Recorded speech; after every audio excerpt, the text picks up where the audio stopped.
Eu acho que podemos começar, né, Arthur? A gente seguir o horário certinho. Podemos, sim. Isso. Eu quero só que você converse um pouquinho com o trabalho, como é que ele está acontecendo, né? Fala um pouquinho da logística aí, tá? A apresentação em si foi bem curtinha. Eu até estava falando com o Felipe antes, para depois a gente comentar como é meio que paralelo os dois projetos, a gente bater uma conversa e quem está assistindo poder dar uns pitacos, e é sempre bom isso. Pode ser, pode ser. Então meu projeto de mestrado, como vocês estão vendo, é o efeito da imersão em realidade virtual sobre a funcionalidade dos membros superiores em sujeitos com doença de Parkinson. Se caracteriza por um ensaio clínico randomizado, no qual a professora Sequete é minha orientadora, e tem a coorientação do professor Alcira.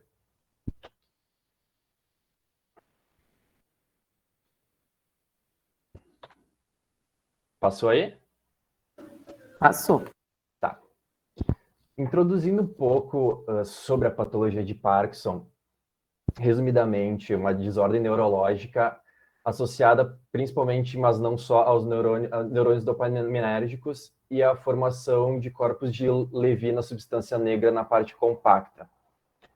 Gosto bastante dessa tabela, no qual fala, com o passar do tempo, a evolução da doença. Então, desde os sintomas pré-motores até no qual deixei assinalado os sintomas motores.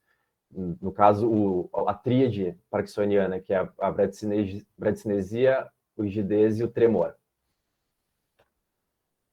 Em relação a prevalências e custos, ela é considerada a segunda doença neurodegenerativa mais prevalente do mundo, com uma prevalência variando de 1 a 2 a cada 1.000 habitantes na população mundial. E tem um custo anual estimado em 13,9 bilhões no continente europeu. Um dado bem alarmante que até o ano de 2030 é estimado um aumento de até 50% no número de pessoas diagnosticadas com a doença de Parkinson no mundo.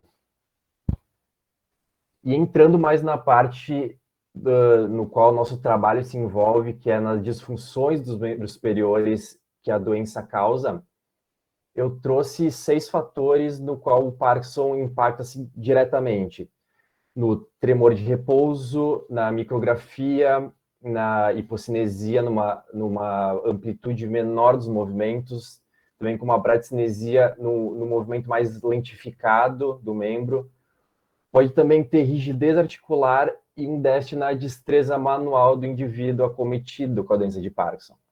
E todo esse conjunto de sintomas acaba por levar a uma menor funcionalidade do membro e, consequentemente, uma menor qualidade de vida para o indivíduo acometido. Falando um pouco sobre nossa intervenção que a gente se propõe a fazer. A realidade virtual. Aqui tem uma definição bem resumida do que ela é. Seria simulações criadas a partir de um hardware e um software que permite o usuário se envolver em ambientes que podem mimetizar o mundo real. Aqui eu trouxe 2 imagens no qual exemplifica tanto uma realidade virtual não imersiva em tela de computador, quanto uma realidade virtual mais imersiva utilizando o óculos de realidade virtual, também chamado de Head Mounted Display. Então, a gente aqui tem 2 definições, 2 características que a realidade virtual pode assumir, tanto uma realidade virtual não imersiva, em tela de computador, como uma mais imersiva. Trazendo um pouco do que se tem da literatura hoje em dia só da realidade virtual e da doença de Parkinson. A gente vê um aumento bem grande desde o ano de 97 até o começo desse ano, totalizando 251 artigos no total, abordando diversos desfechos, utilizando a realidade virtual como manejo para a doença de Parkinson, para os sintomas da doença de Parkinson. Entre as mais diversas revisões e estudos clínicos que temos, tem estudos que avaliam equilíbrio, função cognitiva, saúde mental, qualidade de vida, função motora, e eu trago com muita felicidade o nosso artigo que foi publicado no começo desse ano, que o nosso grupo elaborou, no qual aborda a realidade virtual na destreza manual do indivíduo com doença de Parkinson. Todas essas revisões trazem resultados positivos, assim, animadores contra essa terapia. Essa tabela, que inclusive está no artigo do nosso grupo, destaca sobre os prós e os contras da terapia da realidade virtual na doença de Parkinson. Entre os prós, nós temos alta aderência, a possibilidade de modular o exercício que é exposto ao paciente, um feedback auditivo e visual, a possibilidade de uma alta variedade de exercícios, o aumento da motivação, o uso em telereabilitação e um registro do progresso do tratamento. Como é tudo computadorizado já, o registro de uma possível melhora do paciente é muito mais fácil de registrar. E os contras achados na revisão foram a fadiga, o aumento da tensão, uma frustração do indivíduo a um baixo score no jogo, o medo ao uso da realidade virtual por ainda ser uma terapia nova que o indivíduo é exposto, e também uma interferência do tremor parkinsoniano durante o jogo. Porém, apesar de todas as revisões já feitas hoje em dia, a literatura ainda mostra a lacuna que temos entre a comparação da realidade virtual não imersiva em tela de computador para a realidade virtual imersiva quando é usado o óculos de imersão. Então, o objetivo do meu projeto de mestrado é verificar os efeitos de um protocolo de intervenção utilizando um dispositivo de realidade virtual não imersiva, que é, no caso, o Leap Motion. Pode ver na primeira foto ali, eu até peguei aqui para mostrar. É uma câmera infravermelha que basicamente escaneia o membro superior, as mãos do indivíduo, e assim tu consegue elaborar jogos, por exemplo, nessa da imagem, de transportar cubos até o caixote e treinar a destreza manual do indivíduo. Então, um dispositivo de realidade virtual não imersiva e uma realidade virtual imersiva, que seria o Leap Motion Controller em um óculos de imersão, sobre a funcionalidade dos membros superiores em indivíduos com a doença de Parkinson. Temos duas hipóteses. A hipótese verdadeira é que há uma melhora na funcionalidade dos membros superiores após a intervenção com a realidade virtual e há diferença entre os tipos de imersão. E a hipótese nula é que não há melhora na funcionalidade dos membros superiores após a intervenção e não há diferença entre os tipos de imersão. Ou seja, não há diferença entre o tipo não imersivo e o tipo imersivo. Como os objetivos secundários, avaliar a intervenção com a realidade imersiva e não imersiva sobre os possíveis efeitos colaterais da exposição à realidade virtual, os aspectos motores da vida diária, avaliação motora, força e resistência muscular, destreza manual fina e grossa, aspectos cognitivos de qualidade de vida e também a usabilidade do sistema que o usuário vai relatar no final da pesquisa. Se trata por um ensaio clínico randomizado com avaliadores alheios aos grupos experimentais, um simples cego. A área de abrangência é ciência da saúde e a coleta está sendo em conduta domiciliar, na casa dos voluntários. Critérios de inclusão e exclusão. Passando para os critérios de inclusão, são indivíduos diagnosticados com doença de Parkinson e a gente limitou grau 1 até 3 na escala de estadiamento motor da Rowan-Yar. Para delimitar uma nota de corte na destreza manual dos indivíduos, a gente delimitou uma nota de corte com uma pontuação maior que 21 segundos para o membro dominante e 22,3 segundos para o membro não dominante para homens no teste de 9 pinos, e para mulheres uma pontuação maior que 20 segundos e 21,4 segundos para o membro não dominante no teste de 9 pinos, e que sejam maiores de 18 anos. Critérios de exclusão são pacientes que possuírem plano de marca-passo cerebral, apresentem lesões recentes ou limitações que impossibilitem a função dos membros superiores, e não realizar ou abster-se de 2 atendimentos dos 16 que são propostos na intervenção. Aqui simplificando, então, como vai ser feitos os procedimentos. Terá o recrutamento, após a assinatura do termo de consentimento livre e esclarecido, será realizada uma avaliação pré-intervenção, após isso a randomização em 2 grupos. Um grupo vai receber a realidade virtual imersiva e o outro a realidade virtual não imersiva. E após isso vai ser realizada, então, a avaliação pós-intervenção. Simplificadamente, vai seguir esse desenho. Entrando na parte dos instrumentos de avaliação, aqui eu separei, então, o que cada instrumento avalia. Para aspectos motores de vida diária, vai ser utilizado o teste TEMPA e a parte 2 do PDRS. A avaliação motora será utilizado o PDRS parte 3. A destreza manual, tanto fina quanto grossa, o teste de 9 pinos e o Box and Blocks Test. Os aspectos cognitivos pela MoCA e a qualidade de vida pelo questionário PDQ-39. Então, esses instrumentos vão ser utilizados no pré e pós-tratamento, pré e pós-protocolo total. Após cada sessão de exposição à realidade virtual, a gente vai utilizar o Simulator Sickness Questionnaire para possíveis efeitos colaterais da exposição em realidade virtual. E após todo o protocolo, a gente vai utilizar o SUS, o System Usability Scale, para se verificar a usabilidade do sistema. O protocolo de sessão é estruturado em 2 vezes por semana, durante 2 meses, totalizando 16 sessões. Aproximadamente 40 minutos e 4 jogos serão utilizados. Aqui eu trouxe os 4 jogos, então, que estão sendo utilizados.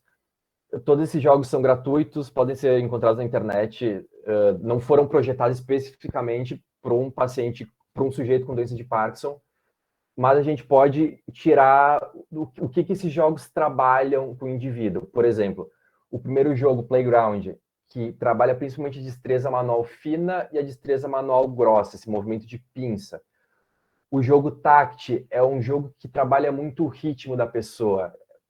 Por exemplo, vai vindo os bloquinhos em direção à tela e o indivíduo, no ritmo da música, tem que bater nos bloquinhos. Trabalha, então, principalmente a bradicinesia e a coordenação motora. O jogo Vitron Air trabalha tanto a função cognitiva como o alcance funcional, como também o jogo Joca trabalha tanto o alcance funcional como a hipocinesia. Então, serão esses 4 jogos que serão utilizados no tratamento. Aqui trazendo a diferença entre os 2 grupos. Então, basicamente, um vai receber o tratamento de forma imersiva e o outro de forma não imersiva, direto na tela do computador. O cálculo do tamanho amostral foi realizado a partir do estudo de Freitas, no qual avaliou as atividades de vida diária de indivíduos com doença de Parkinson a partir do TEMPA, no qual a gente obteve 15 participantes por grupo, adotando um poder de 0,8. Entrando na análise estatística, os resultados serão apresentados com média mais ou menos de desvio padrão ou mediana. A normalidade dos dados será realizada utilizando o teste de Shapiro-Wilk, e medidas de base dos resultados para verificar a diferença entre os tipos de imersão. Vai ser utilizado o teste T quando é normalmente distribuída ou o teste Wilson quando não é normalmente distribuída. E o nível de significância adotado foi de 5%. Aqui o cronograma, no momento a gente está na fase de coleta e pretendemos finalizar até começo do ano que vem, até os primeiros meses do ano que vem. E, a princípio, eu estou esperando ainda a aprovação total do CEP, e depois a gente conversa. Mas, a princípio, o cronograma está estruturado assim. O orçamento foi arcado pelos pesquisadores. O mais caro em si foi o Leapmotion e o óculos, e foi totalizado em R$ 2.550. Referencial. E é isso. Pronto. Muito bom, seu Arthur. Vamos abrir primeiro, então, para o pessoal que se tiver alguma dúvida, e aí depois eu falo no final, mas parabéns, acho que é isso aí, rápido, direto, e passou o que é importante, né, num projeto. Posso fechar aqui ou deixar aberto? Pode fechar, pode fechar. Tá.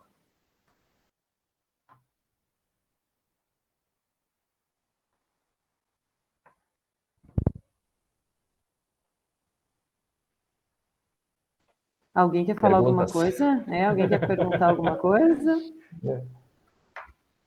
Pode falar.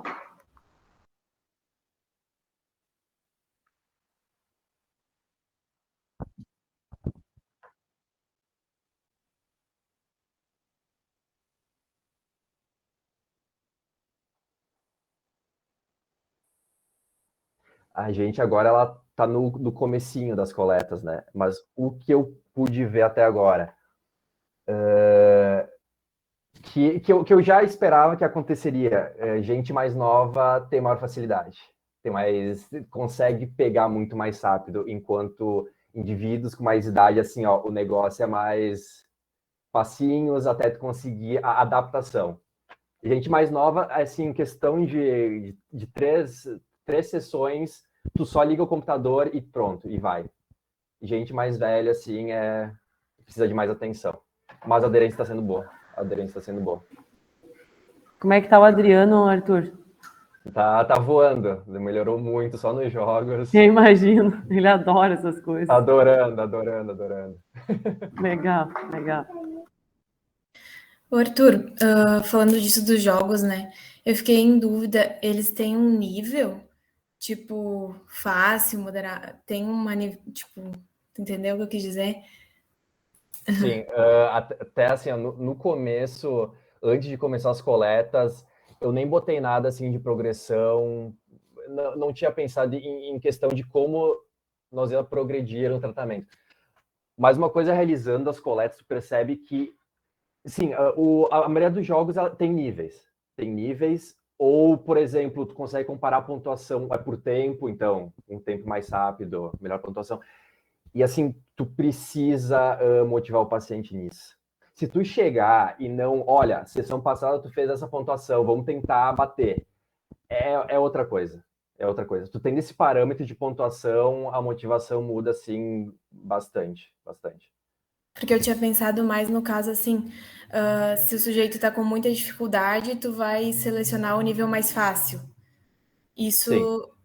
tem também. Sim, sempre no começo do protocolo, todos os jogos... tem dois jogos que tem níveis. Outros 2 jogos é por tempo. Sempre começa pelo nível mais fácil. E por exemplo, nos jogos de botar os bloquinhos lá, o playground lá, o primeiro que eu mostrei que trabalha a destreza, a gente está fazendo protocolo de...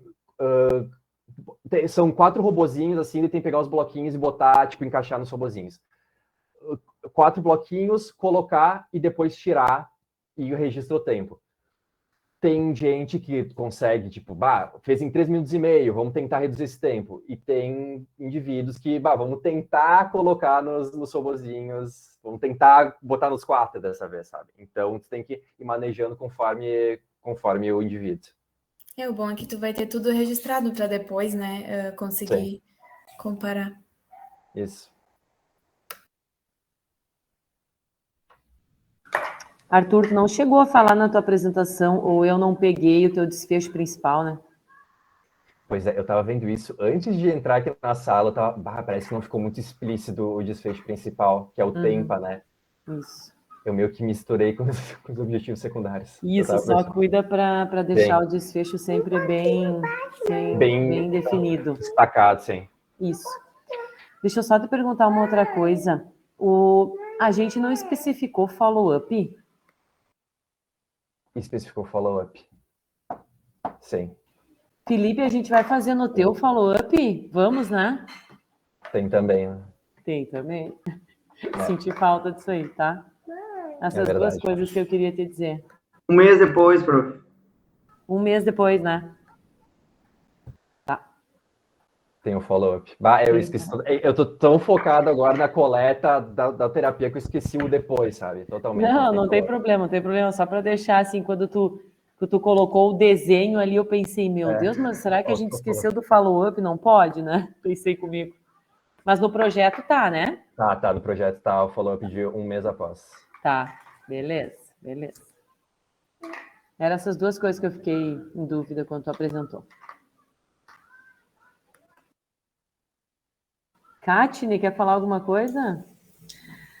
Posso, sim. Até alguma coisa que eu estou aprendendo, o Felipe já me passou o artigo ali explicando o Nine Hole, e me chamou a atenção na apresentação do Arthur como critério em relação ali ao tempo mínimo por sexo.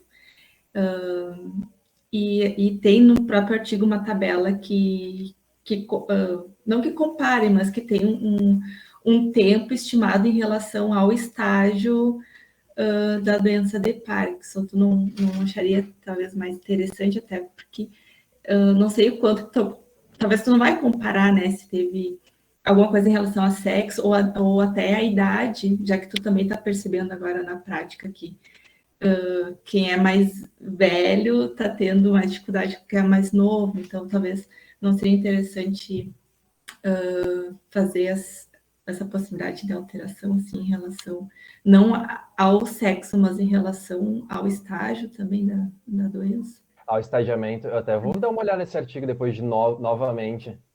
Porque ele Pois é, separa... Felipe, a gente tinha conversado isso, né? Que era em função do estadiamento, não era? Boa pergunta, Kátia.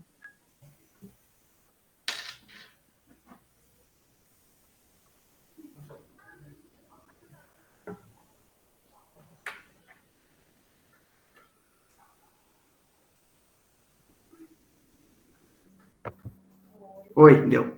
Não estava conseguindo abrir o microfone. Sim, até eu enviei para a Kátia, tem uma tabela de... Na verdade, não é uma tabela de corte, mas seria vamos dizer assim, a média do tempo de execução do Nine Hole conforme o estadiamento motor. Então, dentro dessa primeira avaliação do ROIAR, então a gente estipular, porque realmente não a nossa dúvida, mas como diz assim, o nosso escuro, que é o trabalho do Felipe, que é somente a parte das avaliações, é porque a gente não sabe, dentro dos pacientes com diagnóstico de Parkinson, realmente aqueles que têm ou vão ter comprometimento de membros superiores e que teriam, né, a gente espera que tenha benefício, mas, por exemplo, foi avaliado uma paciente, assim, ela até tem uma dúvida entre ROIAR 1 e 2 e funcionalmente, membro superior, ela é muito boa.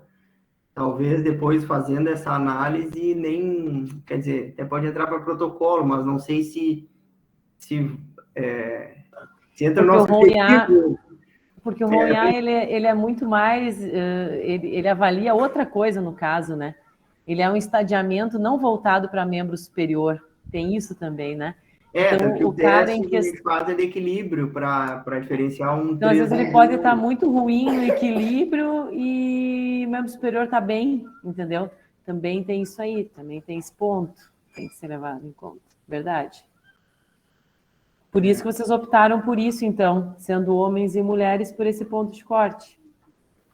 Acredito que a gente vamos usar esse, né, Arthur? Porque isso Lógico. não veio, isso foi até uma questão que a prof levantou no decorrer, né? Na verdade, estão surgindo, foi avaliado agora um paciente do subtipo tremor dominante, e que assim, ele tem um dos, acho que é o lado direito, né, que ele treme muito. No teste que foi feito com o Lip Motion, era assim, até a gente olhando a mão reproduzida na tela, a mão tremia fazendo o exercício. Então, a gente vai ter que ver, conforme o andamento, a questão também dos subtipos. Se não vai dar interferência de um tremor dominante para um rígido acinético, mesmo que tenha tudo ROIAR 2, mas tu tem a diferença no subtipo. E como a gente está trabalhando com membro superior, então esse paciente eu sei que vai ter muita, nos testes, acredito que já vai apresentar dificuldade, mas até na execução dos jogos vai ser complicado. Esperamos que melhore, mas a questão do tremor, ela fica evidente. E não é no repouso, é ali na atividade também. Durante a atividade voluntária, né? Vai também. Isso que estava na tabela até que eu trouxe, né? De interferência do tremor parkinsoniana, que é um dos contras do... Mas é legal, eu tô louca para ver se esse pessoal com tremor não melhora um pouco, sabe? Eu tô muito curiosa para saber, bem essa parte dos subtipos, assim, porque eu tenho certeza que eles vão melhorar. mas eu quero fazer essa diferenciação dos subtipos, assim, que é uma coisa que também não tem nessa parte do estudo de realidade virtual com partes, não tem nada. Então, isso também é bem legal na hora que vocês estão selecionando os pacientes, de tentar achar os tremor dominantes também. Não ficar só nos rígidos, né? Tomara que apareça essa galera aí. Eu tô só com mais rígidos, né? Assim, e daí tu vê que o problema é a amplitude de movimento, é a velocidade do movimento. Até às vezes eu tento, vai rápido, rápido, rápido. Ó, a mão baixando, levanta a mão, levanta a mão. Tu vê que os problemas são outros, né? Conforme o subtipo. E assim, acho só para até voltar um pouquinho antes do projeto do Arthur e até situar o pessoal, porque como nós chegamos, inclusive no protocolo dos jogos, né? Então, surgiu em 2018, quando eu ingressei no doutorado, então a ideia, né, para poder trabalhar com os membros superiores, e aí o que trabalhar, e foi a partir daí que se pensou em realidade virtual, foi se conversar com o professor Alcir e surgiu o Leapmotion. Dentro disso, uma ex-aluna minha, né, que queria trabalhar muito com Parkinson, eu tinha recém-adquirido o Leapmotion e falei para ela, olha, eu tenho aqui o Leapmotion, nunca mexi, não instalei, não sei nem como funciona. Se tu conseguir, vou montar um protocolo e vamos testar em alguns pacientes. E deu certo. Ela fez uma série de casos que foi aceito, mas estamos aguardando a publicação na Fisioterapia e Pesquisa, uma série de casos com 6 alunos. Está trancada a revista lá, eles fazem 4 publicações por ano, o ano passado eles fizeram 13, enfim, não sei o que aconteceu lá, o Mário não tenha fechado a revista. Mas está lá, inclusive tá para ser publicado o artigo, e foi a partir daí que surgiu o protocolo. Então, nós testamos, né, nós pegamos os jogos, no início eram 5 jogos, aí a gente reduziu para os 4 que estão atualmente, que o Arthur apresentou, e deu alguns resultados, apesar de ser uma série de casos, foi um protocolo pequeno de se eu não me engano, foram 6 semanas, acho que foram 6 semanas, foi uma semana, foram 10 a 12 atendimentos e deu um resultado legal, assim, no tempo, e na verdade, dentro desse protocolo, eu também, como eu disse, dando os desafios para ela, porque a ideia era avaliar a funcionalidade dos membros superiores, e ela descobriu, então, a existência do TEMPA, ela entrou em contato com o pessoal que validou, da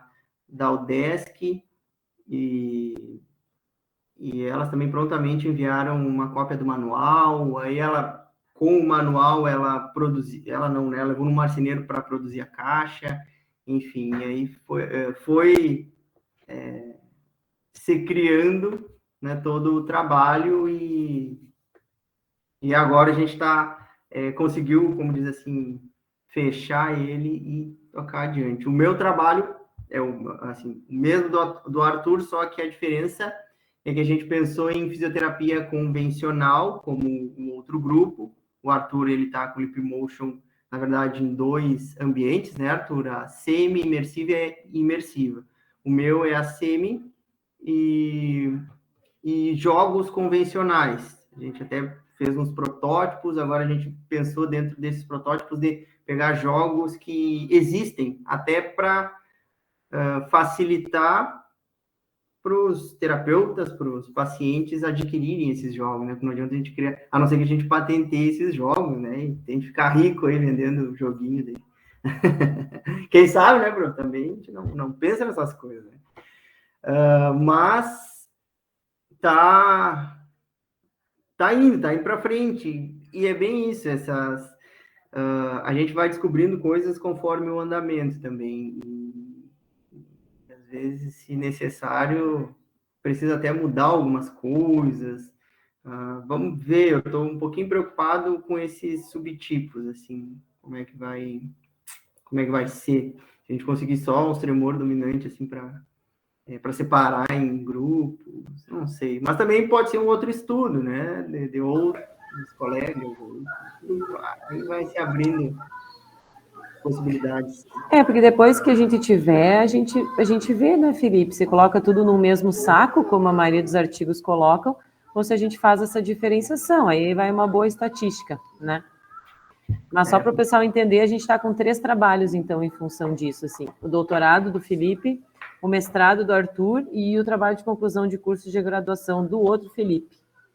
Porque daí o TCC dele vai ser só a gente vai pegar só as avaliações e vai tentar caracterizar os subtipos através das avaliações do membro superior. E aí o Felipe e o Arthur estão utilizando um mesmo grupo em comum, que é o do Leapmotion, né? E o Arthur, o outro grupo dele é a parte imersiva, e do Felipe, o outro grupo é fisioconvencional. Então, a gente tentou aí otimizar um pouco o trabalho de todo mundo. Precisamos de voluntários, precisamos de voluntários. É. Bastante gente. Para ajudar, né, Arthur? Para ajudar e para coletar. Bastante coisa, assim. Na verdade, tem várias possibilidades, justamente porque, por essa questão dos membros superiores, não ser algo... E a Katine está vindo, né, Katine, com essa mesma ideia, assim. Parkinson, membro superior, mas ela vai... E vai ser legal, Kati, eu quero que tu faça, quando a gente terminar ali a metodologia, tu faça uma apresentação aqui no grupo, porque o ano passado, lembra que a gente conversou para fechar a ideia dela, né? E agora a gente fechou a ideia da Katine. Então, ela já está terminando de escrever o projeto, enfim, que vai nessa mesma linha, assim, só que é voltado para outro tipo de intervenção. Então, acho que vai ficar bem legal. E ontem o Alcir conversou comigo, até eu falei com o Felipe numa mensagem de voz, Arthur, que vai sair um edital agora de um projeto pós-doc na universidade, com bolsa, enfim. E aí eles estão selecionando ideias, assim. Então, os professores têm que vir com ideias para depois participar do edital, e o PPG Ciências da Reabilitação vai selecionar uma ideia dos professores para concorrer, então, nesse edital. E o Alcir me procurou, então, para a gente fazer alguma coisa nessa linha da realidade virtual, sabe? Num pós-doc. Então, a gente vai conversar amanhã para ver se a gente tem alguma ideia, enfim. Quem sabe a gente não tem um aluno de pós-doc aí junto, né? Ajudando, então... Ia ser bom. Ia ser legal, ia ser um trabalho que vai de TCC da graduação até um pós-doc. Todas as camadas. Todas as camadas, né? Mas é isso aí, a pesquisa é isso aí, né, que a gente tenta buscar, tá? Mais alguma colocação, gente? Professora, só deixa eu aproveitar e tirar uma dúvida também do mesmo instrumento. Na apresentação, Arthur, eu não lembro se tu colocou o tempo, ele é menor ou maior do que está ali? Como a assim, apresentação em relação ao Nine Hole, não sei se fala, o instrumento aquele que eu estava comentando antes, que tu usou como... que tu não vai usar só como critério, né, de seleção, tu vai usar também depois, né, no pré e pós. Não sei se aquele tempo tu colocou na apresentação maior ou menor do tempo que está ali. É maior. Porque quanto o Nine Hole tu cronometra o tempo que bota os pinos no buraco e daí tira. Uhum. Então, um tempo maior quer dizer que o resultado foi pior. Um tempo maior, no caso. Mais comprometido, entende, Kátia? Isso, Sim, mas então não teria que ser menor? Não, menor tu faria o teste mais rápido. Então, tu tem uma funcionalidade melhor. A gente quer pegar os comprometidos, Kátia. A gente quer pegar os que estão incluir os comprometidos. Isso, porque os que estão bons a gente aí ficou invertido. É que eu tô aprendendo, é uma coisa que eu não conhecia. Vou tirar as dúvidas, porque vai estar Mas no no projeto meu eu quase botei menor também. Foi assim, na última vez, meu Deus, não é maior, é maior. Obrigada. Que é nessa mesma linha, tá, Kátia? Tu vai pegar essas mesmas informações e transpor para o teu projeto, né? Até para a gente depois, quando publicar, a gente padronizar isso aí, né? Tá?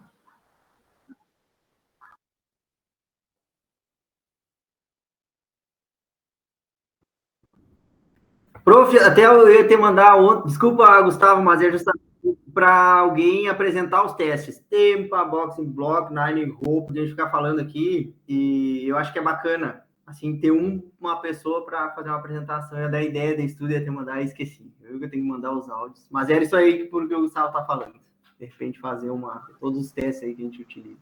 Mas, quem sabe, Arthur, abre o projeto aí, mostra ali na metodologia rapidinho o que cada teste, como é que faz, porque tem figurinhas ali, né? Tem. Tá, deixa eu catar aqui só, peraí.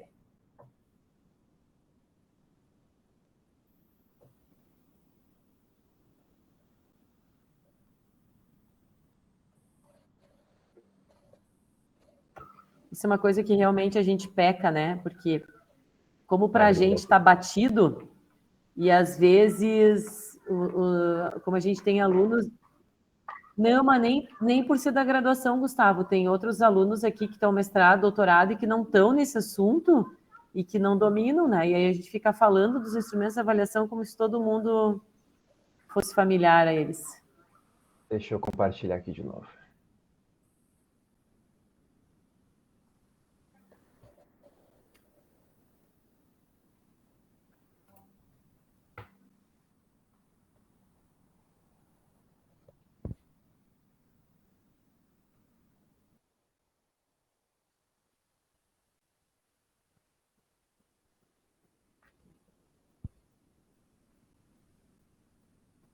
Tá, se quiser, depois eu tenho os videozinhos do tempo aqui.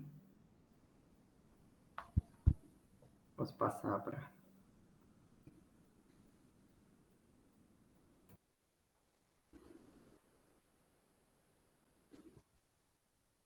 É que o que eu botei aqui no projeto não é bem o que a gente usa. É um pouquinho diferente o que a gente usa. Tá aparecendo aí? Tá, aham. É, o que a gente usa é um pouquinho diferente. Mas é basicamente... É como se fosse...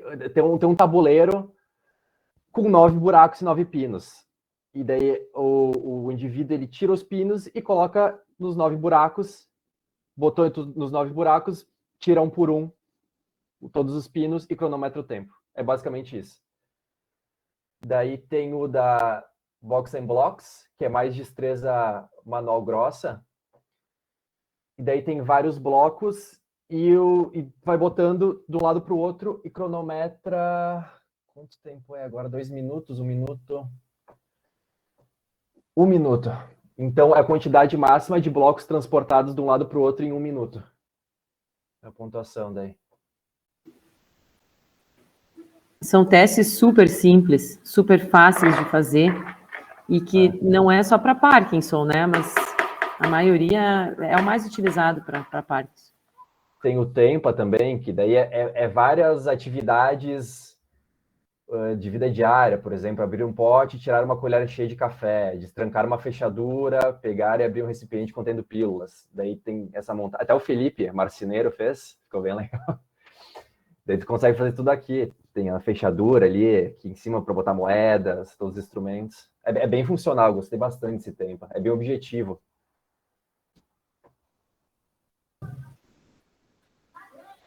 Tem até gente que vende esses kits, né? Tempa, né? Né, Felipe? Ó, Felipe, seria uma boa tu vender esses kitzinhos. Sabia que quando eu fiz o curso de terapia de contenção induzida, eles estavam vendendo os kits no curso. Não, assim, encontrei só num site fora, não daqui não nosso aqui, mas ele é todo padronizado, esse que vende, mas fora, né?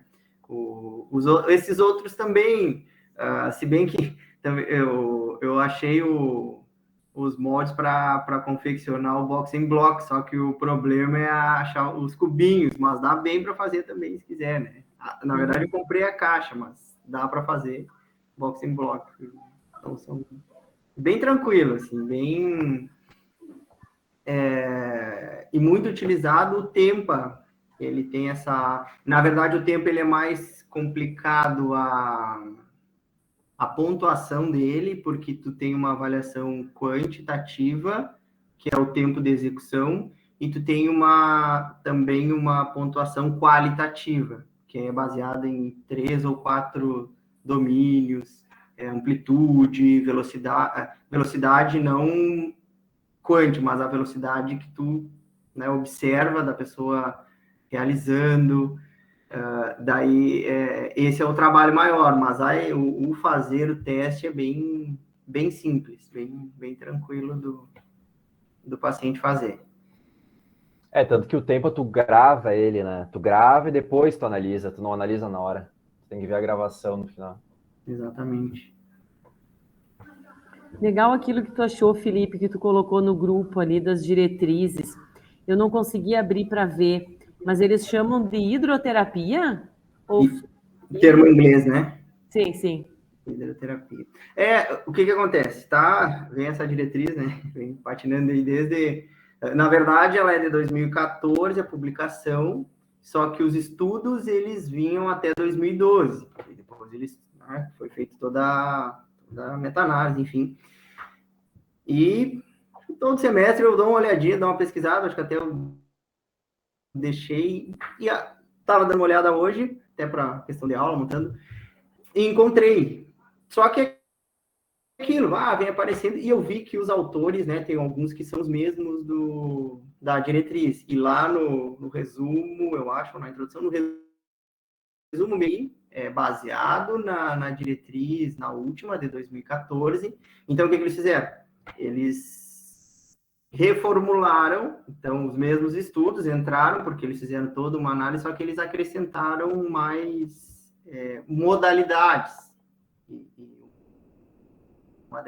algumas dessas foram a hidroterapia, os exergames, os treinos de força que não tinha na outra, e mais alguns pontos ali. E fizeram toda aquela trabalheira. Foram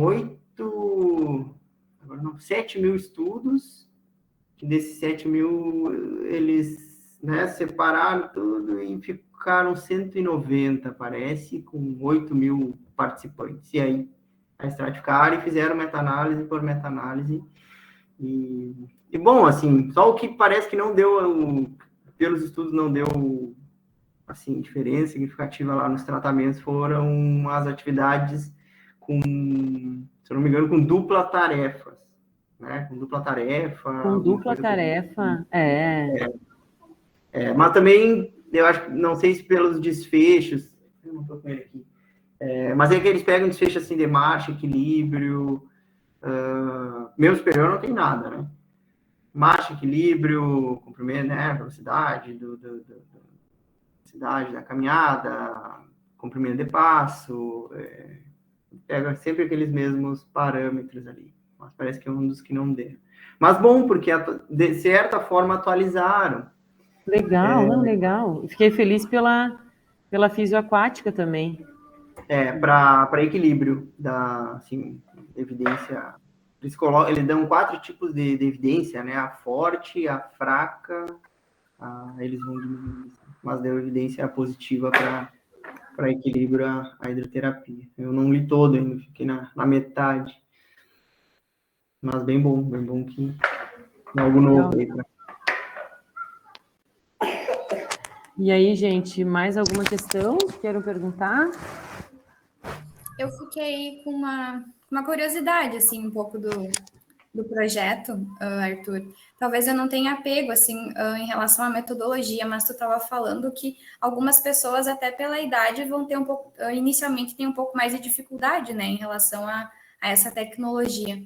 E se, desde o primeiro contato com o instrumento, né, com os jogos, já está sendo avaliado, ou se elas têm uma exposição anterior ao jogo, até para se familiarizar, ver como é que funciona, e aí depois tu começa a avaliar, digamos assim, não sei se consegui me expressar, mas se uma vez, uma sessão de cada jogo, ou como que está organizado isso?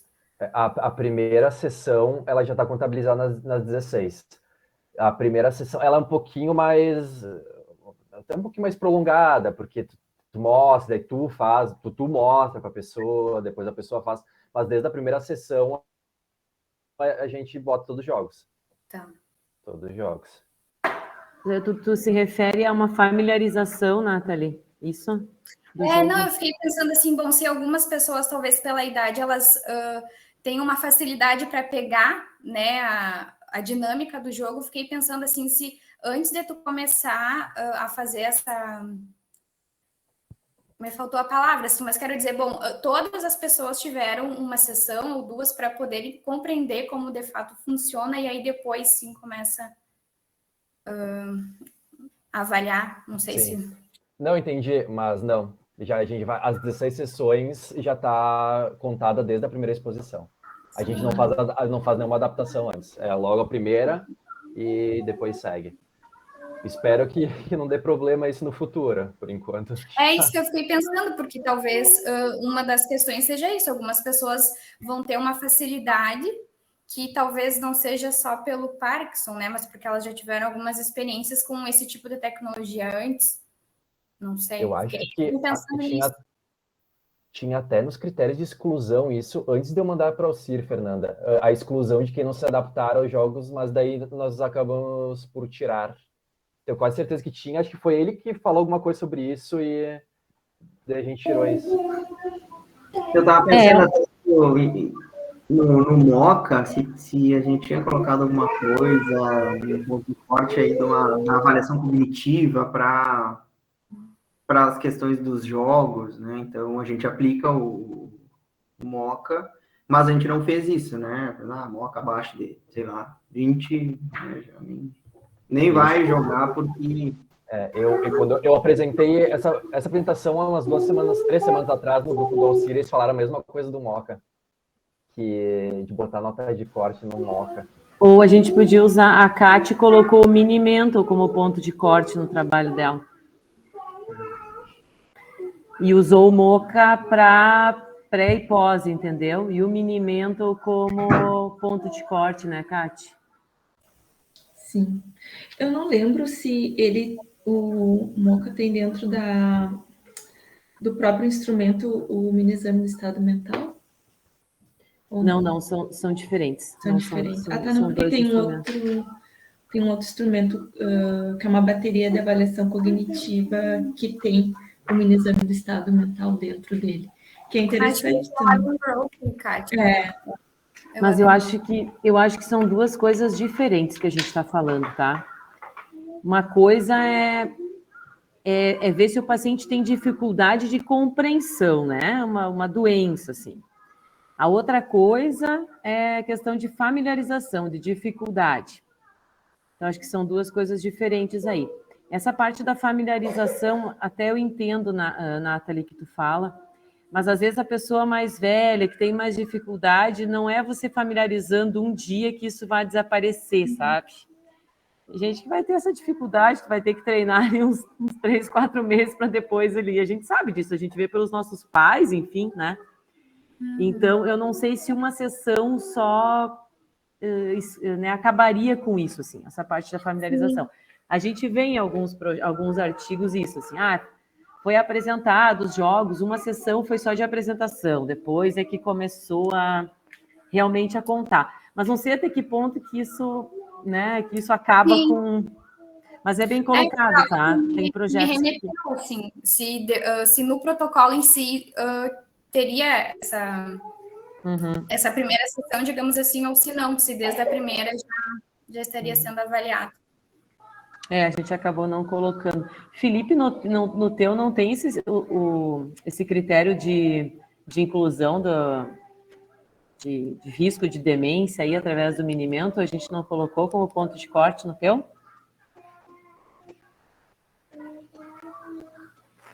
É tanto projeto, gente, que eu tenho que perguntar às vezes, porque eu realmente me esqueço. No meu, não. Não tem, né?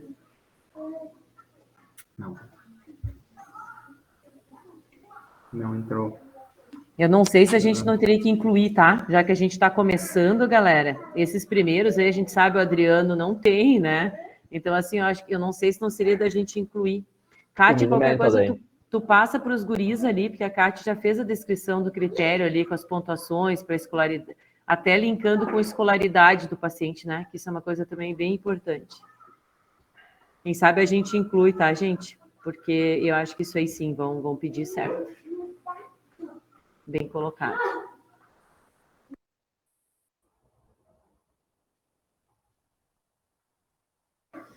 É isso, gente. Mais alguma coisa? Muito bom, eu estou gostando muito das nossas dúvidas, das colocações dos colegas, assim, para os projetos. Acho que está ficando bem rico, assim. Acho que o pessoal está participando bem legal e a gente consegue... Porque são coisas que passam, né? Por mais que a gente faça projeto, para o da Cátia agora a gente colocou, para o de vocês eu não tinha colocado. Então, assim, passa muito, né? É muita coisa para pensar e por isso que é tão importante o grupo para a gente sempre enfatizar e padronizar os trabalhos, né?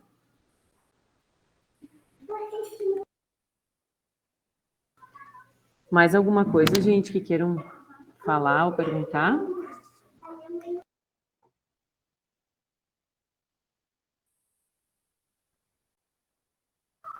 Muito bem, senhor Arthur. Então, aprovadíssimo. Você pode continuar a tua coleta.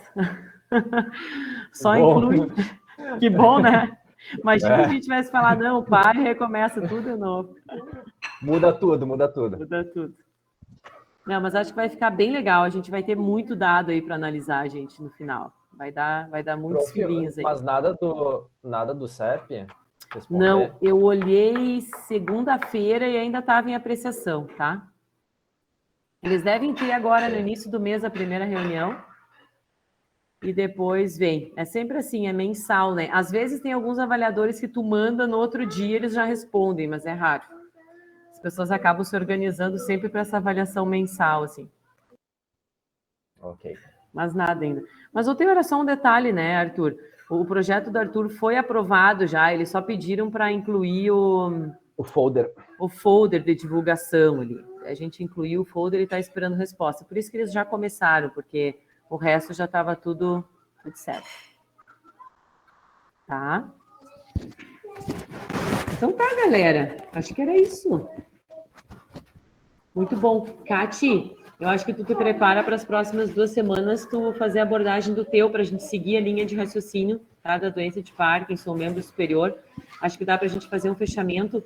E eu vou chamar o pessoal da NeuroGold lá, para falar um pouquinho sobre a luva ali, que a gente está tentando fazer algo diferente, assim, interação cérebro-máquina, que a Katine vai ajudar aí. Daí eu vou chamar, a gente está fazendo parceria aí com o Instituto aqui de Porto Alegre, e a gente vou pedir para eles fazerem um pouco dessa abordagem para vocês conhecerem um pouquinho também. Tá, Kati? Desculpem o barulho embaixo, mas é que eu estou com as crianças hoje, então eles não param de falar 1 minuto, não sei se estava atrapalhando demais. Enquanto estão falando, tá bom, prof. Vou ficar quieto. Não, daí a gente desconfia.